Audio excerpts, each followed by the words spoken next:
नमस्कार, बहुत स्वागत है आप सभी का। मैं हूं आपके साथ ज्योति यादव। प्रधानमंत्री नरेंद्र मोदी 22 मई को बीकानेर के नाल हवाई अड्डे पर आएंगे। बीकानेर दौरे से पूर्व शनिवार को मुख्यमंत्री भजनलाल शर्मा और केंद्रीय कानून मंत्री अर्जुन राम मेघवाल बीकानेर आएंगे।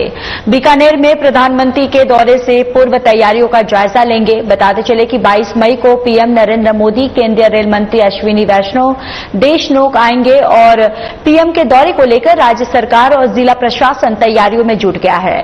जिला कलेक्टर नम्रता विष्णुनी, पुलिस अधीक्षक कावेंद्र सागर ने देशनोक जाकर व्यवस्थाओं का जायजा लिया।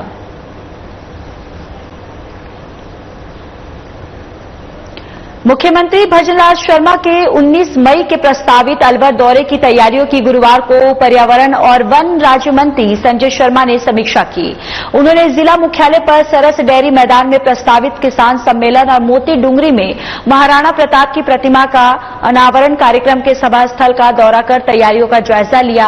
वन राज्य मंत्री ने संबंधित अधिकारियों को निर्देश दिए कि दोनों कार्यक्रम स्थलों पर ग्रीष्म ऋतु को ध्यान में रखते हुए छाया, पेयजल, बैठक व्यवस्था, बैरिकेडिंग आदि सभी व्यवस्थाएं समय पर पूर्ण कर लिया जाए।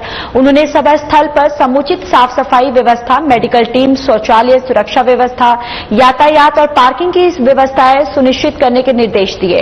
इसके पश्चात प्रतिदिन पौधा लगाने के अपने संकल्प के तहत सर्किट हाउस में पौधारोपण का पर्यावरण संरक्षण का संदेश दिया, यानी कि पौधारोपण करके यहां पर पर्यावरण का संदेश भी दिया है उन्होंने।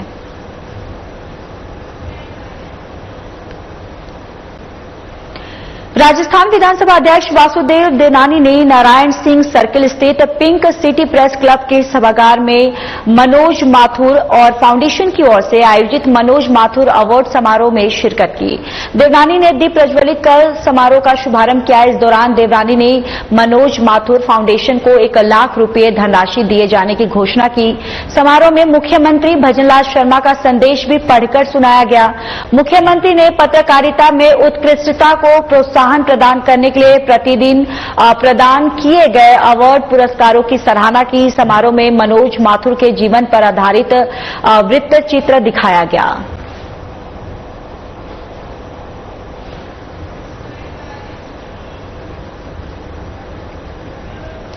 चलिए खबरों में आगे बढ़ते हैं। नारायणपुर कस्बे में अलवर बाईपास पर एक टेंट के गोदाम में आग लगने से लाखों रुपए का सामान जलकर राख हो गया, जिसको लेकर विधायक देवी सिंह शेखावत ने पीड़ित व्यापारी से मुलाकात की और हर संभव मदद का भरोसा दिलाया और आग से हुए नुकसान का जायजा लिया। इस दौरान टेंट व्यापारी राजेंद्र छिपी ने विधायक को ज्ञापन सौंपकर बताया कि टेंट के गोदाम में अज्ञात कारणों से गुरुवार की सुबह आग लग गई, जिसमें करीब 80 लाख रुपए का सामान जलकर राख हो गया है। व्यापारी का एक ही व्यवसाय था और उसके परिवार का भरण पोषण इस पर ही निर्भर था। अब कोई काम नहीं बचा है, जिससे परिवार की आर्थिक हालात जो है खराब हो गई है, जिसको लेकर व्यापारियों ने विधायक से मांग की है कि पीड़ित व्यापारी को राज्य सरकार से आर्थिक सहायता दिलाई जाए और नारायणपुर में दमकल कार्यालय खोला जाए, जिससे ऐसे हादसों में नुकसान को रोका जा सके। जो कल रात आगजनी हुई और इसमें हमारे टेंट व्यवसायी राजू भाई को बहुत ही भारी नुकसान हुआ। इनकी जो निजी दुकान थी, उस निजी दुकान के अंदर इनका सारा ही सामान अभी भरा हुआ था और पता नहीं अज्ञात कारणों से इसमें आग लगी है। तो इसके लिए हम पुलिस प्रशासन को कहकर जांच करवाएंगे कि कोई अपराधी तत्वों का तो ये काम नहीं है, क्योंकि यहाँ ऐसा बताया जा रहा है यहाँ बिजली कनेक्शन भी नहीं है और लाइट फिटिंग भी नहीं है, तो शॉर्ट सर्किट का तो कोई काम नहीं है। तो अब ये आग आई कहाँ से, ये भी एक विचार का विषय है। और इसमें इनकी लगभग 300 कुर्सियां प्लास्टिक की थी वो बिल्कुल, और इनके जो धामे होते हैं वो भी सारे जल गए, एल्यूमिनियम भी पिघल गया। तो ये टेम्परेचर बहुत ज्यादा था। और ये बिल्डिंग है इनकी, इसकी आरसीसी की छत है वो भी लटक गई है, बीम भी लटक गए हैं और पूरी ये क्षतिग्रस्त हो गई है। कानूनी दायरे में अभी मेरे साथ प्रशासनिक इकाई में एसडीएम साहब मेरे साथ यहाँ उपस्थित हैं और मैंने निर्देशित किया है कि कानून दायरे में जो भी ज्यादा से ज्यादा मदद हो। राजस्थान सरपंच संघ के प्रतिनिधि मंडल ने जयपुर में गुरुवार और शुक्रवार को शासन सचिवालय में अधिकारियों से वार्ता करके आ रही विभिन्न समस्याओं के समाधान की मांग की। इसमें नरेगा सहित राज्य वित्त आयोग, केंद्रीय वित्त आयोग, प्रधानमंत्री आवास, सफाई और स्वच्छता का फंड जो लंबे समय से बकाया चल रहा है और उसे शीघ्र रिलीज करने की मांग की। सरपंच संघ राजस्थान के मुख्य प्रवक्ता रफीक पठान ने बताया कि प्रतिनिधि मंडल ने सरपंच संघ राजस्थान के प्रदेश अध्यक्ष बंशीधर गढ़वाल के नेतृत्व में राज्य के मुख्य सचिव सुधांशु पंत, प्रमुख शासन सचिव वित्त अखिल अरोड़ा, पंचायत राज सचिव और आयुक्त जोगाराम, प्रमुख शासन सचिव ग्रामीण विकास श्रेया गुहा, नरेगा आयुक्त पुष्पा सत्यानी, प्रधानमंत्री आवास योजना के अधीक्षण अभियंता के शर्मा सहित अन्य अधिकारियों से मुलाकात करके विभिन्न समस्याओं पर उनसे वार्ता की है।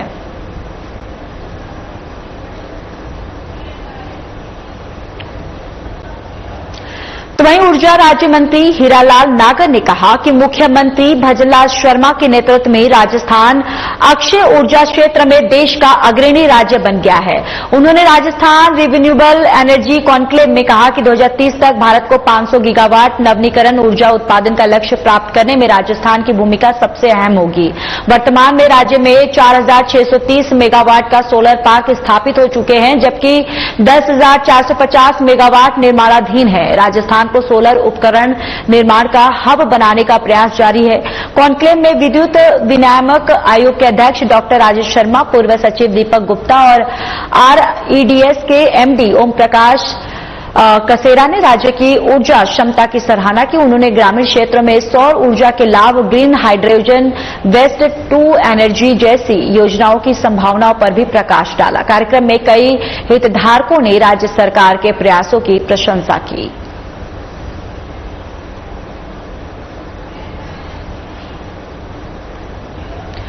ऊर्जा राज्य मंत्री हीरालाल नागर ने कहा कि राज्य सरकार विद्युत निगमों के कार्मिकों की सेवा संबंधी उचित मांगों को पूरा करने के लिए सदैव तत्पर है। गुरुवार को विद्युत भवन जयपुर में आयोजित सम्मेलन में उन्होंने कहा कि निगम कार्मिक कठिन परिस्थितियों में भी समर्पित भाव से कार्य कर राज्य की विद्युत आपूर्ति व्यवस्था को सुदृढ़ बनाने में महत्वपूर्ण भूमिका निभा रहे हैं। इस अवसर पर राजस्थान विद्युत संयुक्त संघर्ष समिति सहित कई श्रमिक संगठनों ने निगम कार्मिकों के हित में लिए गए निर्णय जैसे जीपीएफ कटौती की शुरुआत और करोड़ रुपए के दुर्घटना बीमा के लिए ऊर्जा मंत्री का अभिनंदन और आभार व्यक्त किया। कार्यक्रम में बीएमएस, इनटक और एटक C2 सहित कई तकनीकी और इंजीनियर संघों के पदाधिकारियों ने माला पहनाकर और गुलदस्ते भेंट कर मंत्री का स्वागत किया। हीरालाल नागर ने आश्वस्त किया है कि सरकार भविष्य में भी कर्मचारियों की वाजिब मांगों पर सकारात्मक रुख बनाए रखेगी।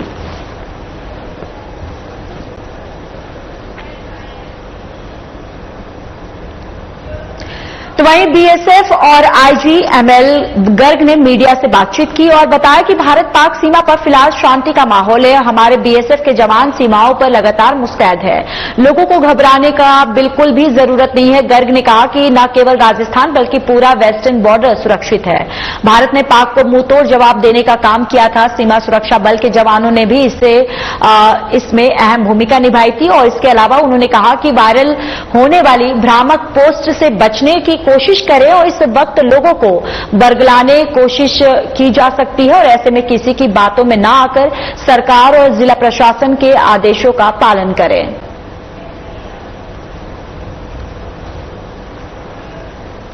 यहाँ के लोगों के लिए जरूर ये कहना चाहूंगा कि लोग किसी तरह की अफवाहों में विश्वास ना करें और ना ही किसी तरह की अफवाहें फैलाएं।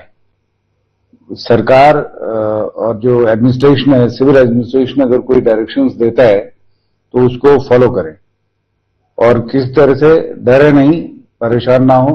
हम एक बहुत मजबूत देश हैं, एक बहुत मजबूत गवर्नमेंट है हमारी और हमारी सीमाएं हर तरह से सुरक्षित है। सोशल मीडिया पे बहुत सारे इस तरह के लोग हैं जो गलत अफवाहें फैलाते हैं। उनको आपने हमेशा ध्यान में रखना है कि उनसे प्रभावित ना हो। जो गवर्नमेंट के ऑफिशियल वर्जन्स हर चीज के हैं उसको सुने और उसको समझें। हमें इसको ऐसे टाइम पर सोशल मीडिया पे जो गलत खबरों का प्रचार है उसको आगे फॉरवर्ड ना करें, उसको समझे कि उसके पीछे मकसद क्या है।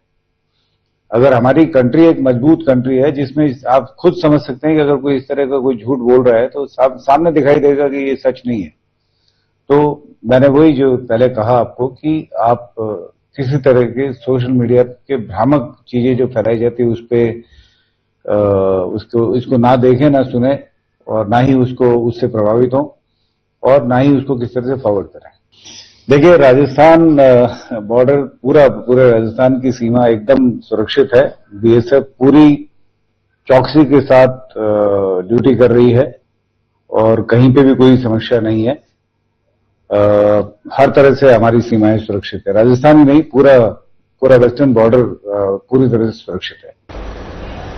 भारतीय सेना के शौर्य और पराक्रम को समर्पित तिरंगा यात्रा जयपुर में निकाली गई। अल्बर्ट हॉल से बड़ी चौपट तक निकाली गई तिरंगा यात्रा में मुख्यमंत्री भजनलाल शर्मा, बीजेपी प्रदेश अध्यक्ष मदन राठौड़, उप मुख्यमंत्री दिया कुमारी सहित बीजेपी नेता, पदाधिकारी, सांसद, विधायकगण शामिल हुए। तिरंगा यात्रा अल्बर्ट हॉल से शुरू होकर न्यू गेट, बापू बाजार, सांगानेरी गेट होते हुए बड़ी चौपट पर संपन्न हुई है। यात्रा के दौरान रास्तों में फूलों की वर्षा के साथ देशभक्ति का माहौल देखने को मिला। जामा मस्जिद पर मुस्लिम समुदाय ने भी यात्रा का स्वागत कर गंगा जमुनी तहजीब की मिसाल पेश की।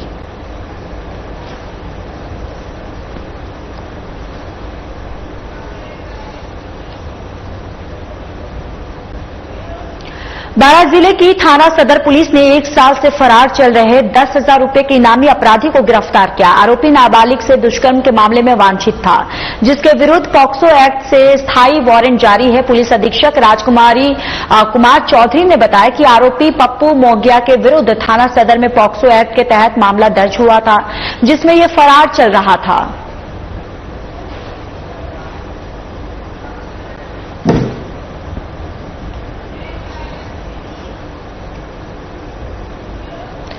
पंत कृषि भवन जयपुर में गुरुवार को आयुक्त कृषि सुरेश कुमार के ओला के निर्देशन में राज्य के 10 ग्राहक परीक्षण केंद्रों और सेंटर ऑफ एक्सीलेंस झालावाड़ के अधिकारियों की 1 दिवसीय आमुखीकरण कार्यशाला आयोजित की गई। कार्यशाला में अतिरिक्त निदेशक कृषि एच.एस. मीणा ने अनुसंधान कार्यों की उपयोगिता और कृषकों के लिए लाभकारी तकनीकों पर जोर दिया। वर्ष 2024 से 25 में कुल 480 ग्राहक परीक्षण आयोजित किए गए, जिनमें से 88 की सिफारिशों को विभागीय पैकेज ऑफ प्रैक्टिस में सम्मिलित किया गया। बजट घोषणा 2025 में 100 मैट्रिक टन टाइक्रोडमा उत्पादन का लक्ष्य तय किया गया था, जिसकी क्रियान्वयन के लिए आईपीएम प्रयोगशालाओं को निर्देश दिया गया है। कार्यशाला में अधिकारियों के खरीफ 2025 की कार्य योजना भी प्रस्तुत की गई है। बैठक में कई वरिष्ठ कृषि अधिकारियों ने भाग लिया और राजकोष में लगभग 1 करोड़ रुपए की राशि जमा कराई गई।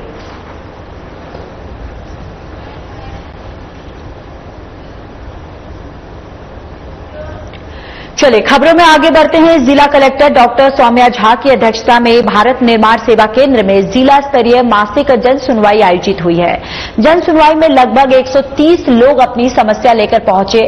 मौके पर ही कई प्रकरणों का निस्तारण भी किया गया। ज्यादातर मामले आपसी विवाद के देखने को मिले और एक सरकारी अध्यापिका की जन सुनवाई में पहुंची और अपने ऊपर लगे पोषाहार गबन के आरोपों को निराधार बताते हुए संस्था प्रधान के खिलाफ कार्रवाई की मांग की। कलेक्टर ने अध्यापिका को जांच कमेटी के सामने अपना पक्ष रखने के निर्देश दिए। जांच कमेटी की रिपोर्ट के बाद उचित कार्रवाई की भी बात कही गई।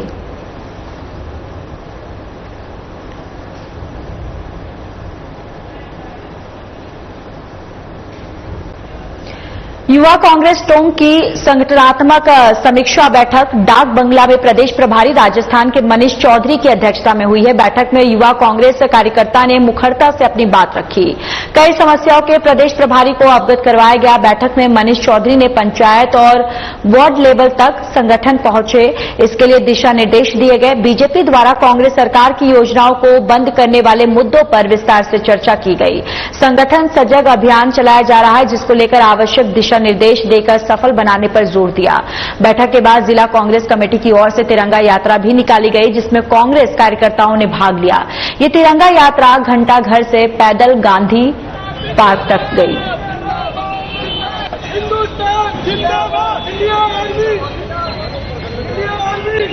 संगठन के स्ट्रक्चर तैयार करें, पंचायत और वार्ड लेवल तक हमारा संगठन पहुंचे और साथ ही जो प्रादेशिक मुद्दे हैं जिन पे हमारी लड़ाई लड़नी चाहिए हमको, उन पे हमने चर्चा करी है। जैसे आप देखिए, प्रदेश के अंदर चिरंजीवी योजना बंद कर दी गई है। 25 लाख रुपए तक का स्वास्थ्य बीमा एक आम व्यक्ति को था, सरकार ने बंद कर दिया। इंग्लिश मीडियम के स्कूल बंद कर दिए जो कांग्रेस सरकार चलाए थे। एक बड़ी ऐसी प्रयास जो आज आप लोग भी पत्रकार बंधु हैं, आपके बच्चे भी कहीं इंग्लिश मीडियम पढ़ रहे होंगे। जब हम विकास के सोपानों पर आगे बढ़ रहे हैं और विकास की बाधक सरकार बन रही है, गैस का सिलेंडर जो 450 का था वो 850 का हो गया, तो उस विकास की जो बाधक बनी उन जमीनी मुद्दों की लड़ाई लड़ने के लिए प्रॉपर तैयारी, साथ में संगठन का निर्माण, संगठन सृजन अभियान हम चला रहे हैं, उसको लेकर हमारी बैठक। कांग्रेस ने आज तिरंगा यात्रा निकाली और हमारे जो सैनिक बल है, हमारी सेना है, उसके सम्मान में तिरंगा यात्रा, उनको हौसला देने के लिए ये यात्रा और पाक को जिस तरह से जवाब दिया है उसके लिए ये तिरंगा यात्रा है यूथ कांग्रेस ने निकाली है। पूर्व में जिला कांग्रेस कमेटी की ओर से यूथ कांग्रेस का और सभी नौजवान साथियों का। बीजेपी के प्रदेश कार्यालय में राजस्थान के पूर्व मुख्यमंत्री और भारत के पूर्व उपराष्ट्रपति भैरों सिंह शेखावत जी की पुण्यतिथि के अवसर पर बीजेपी प्रदेश अध्यक्ष मदन राठौर ने पुष्प अर्पित कर श्रद्धांजलि दी। इस अवसर पर बीजेपी के राष्ट्रीय महामंत्री अरुण सिंह, बीजेपी प्रदेश मीडिया संयोजक प्रमोद वशिष्ठ, बीजेपी प्रदेश कार्यालय प्रभारी मुकेश पारिक सहित पार्टी के कई वरिष्ठ नेताओं ने भी श्रद्धांजलि दी। बीजेपी प्रदेश अध्यक्ष मदन राठौर ने शेखावत जी को याद करते हुए कहा कि वे न केवल राजस्थान की राजनीति के शिखर पुरुष थे, बल्कि भारतीय राजनीति में भी उनके योगदान को सदैव याद किया जाएगा।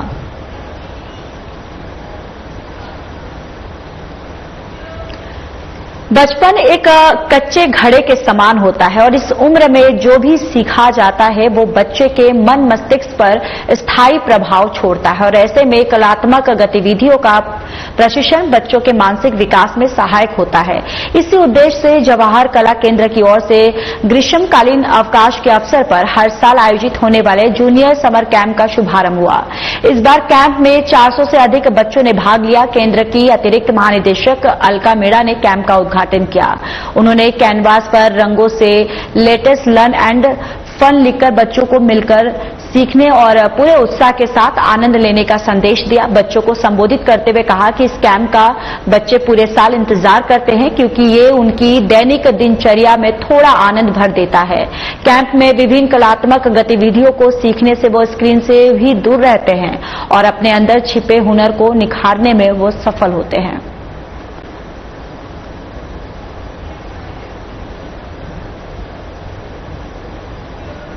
तो वहीं बांसुर कस्बे के महादेव वाला कुआं स्थित बगीची में संगीतमय श्रीमद् भागवत कथा का आयोजन किया जा रहा है और यह आयोजन 7 दिवसीय 12 मई से 19 मई तक रहेगा। 19 मई को कथा का समापन होगा। मथुरा की कथावाचक सुधा गोस्वामी की ओर से कथा के चौथे दिन कन्हैया की जन्म कथा का वर्णन करते हुए कन्हैया की बाल लीलाओं का उल्लेख किया। कैसे घरों से कन्हैया माखन चोरी करते थे और यशोदा माता उनके कान पकड़कर चोरी नहीं करने की बातें समझाती थी। माखन चोर की लीला की सुंदर झांकी का उल्लेख किया। भक्तों ने दर्शन किए और श्री कृष्ण भगवान के जयकारे लगाए। इसके साथ ही संध्या की बेला में श्री महाराज का पूजन किया गया। इंद्र भगवान के प्रकोप से गोकुल वासियों को श्री कृष्ण भगवान ने कैसे अपनी उंगली पर पर्वत उठाकर उनकी रक्षा का वर्णन किया गया। इस मौके पर बंसता लाल शर्मा, सुरेश शर्मा और तमाम अधिकारीगण जो है यहाँ पर जो ग्रामीण लोग जो हैं वो मौजूद थे।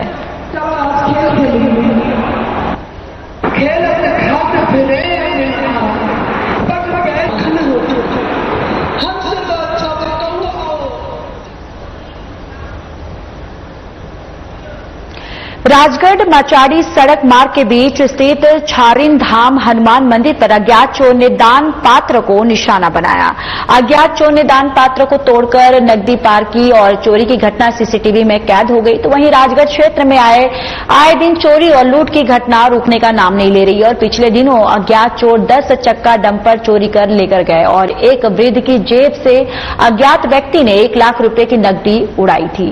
लेकिन पुलिस के हाथ अब तक खाली हैं। पंडित रामावतर शर्मा ने बताया कि प्रतिदिन इस तरह के जब ऐसी चोरी जो होती है। और देखिए, मैं अभी सफाई करने के लिए आया था, जिसके बाद मुझे पता चला कि दान पात्र के पीछे गेट जो है वो मुड़ा हुआ है, ताला टूटा हुआ है, और जिसके बाद इस पूरे मामले का संज्ञान में लिया गया। और देखिए, ये चोरी करते हुए पूरी वारदात जो है वहां पर लगे सीसीटीवी कैमरे में कैद हो गई। मंदिर आया और यह साफ सफाई कर रहा था मंदिर में, तो पीछे दान पात्र का गेट जो है मुड़ा हुआ था, ताला भी मुड़ा हुआ है चोटों से, ईंट पत्थर और सरिया पड़ा हुआ है।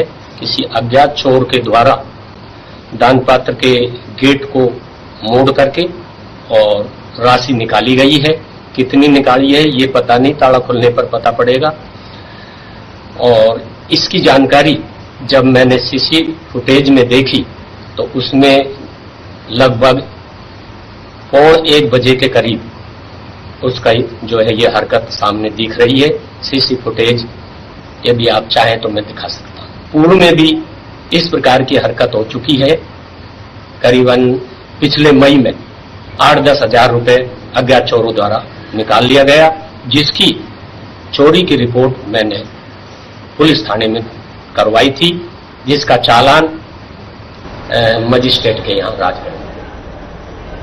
मध्य प्रदेश में बीजेपी की सरकार होते हुए भी वहां के मंत्री विजय शाह की ओर से ऑपरेशन सिंदूर में भाग लेने वाली बहादुर बेटी सोफिया कुरैशी को आतंकवादियों की बहन कहे जाने पर बीकानेर के युवकों ने मंत्री विजय शाह का पुतला जलाकर विरोध जताया। एनएसयूआई के रामनिवास कुकना ने बताया कि मंत्री की ओर से दिए गए ऐसे बेतुके बयान को स्वीकार नहीं करेंगे।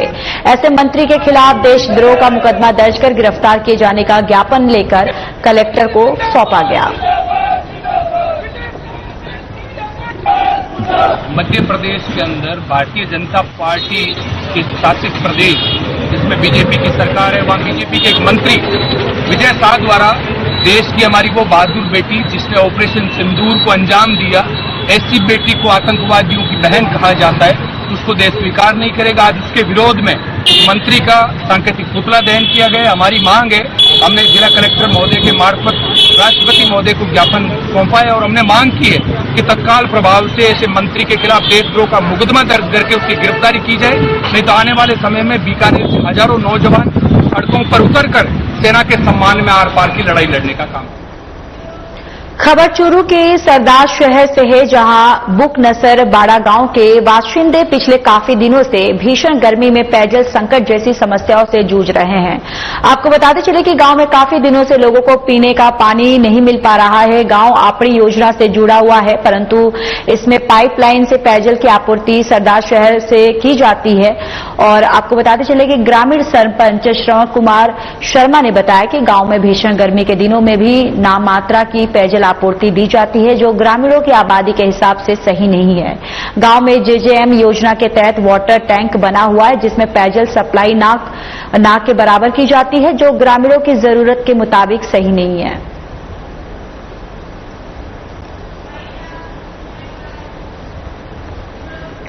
चलिए, इस बुलेटिन में इतना ही। बाकी देश और दुनिया की तमाम बड़ी खबरों के लिए जुड़े रहिए हमारे साथ। नमस्कार।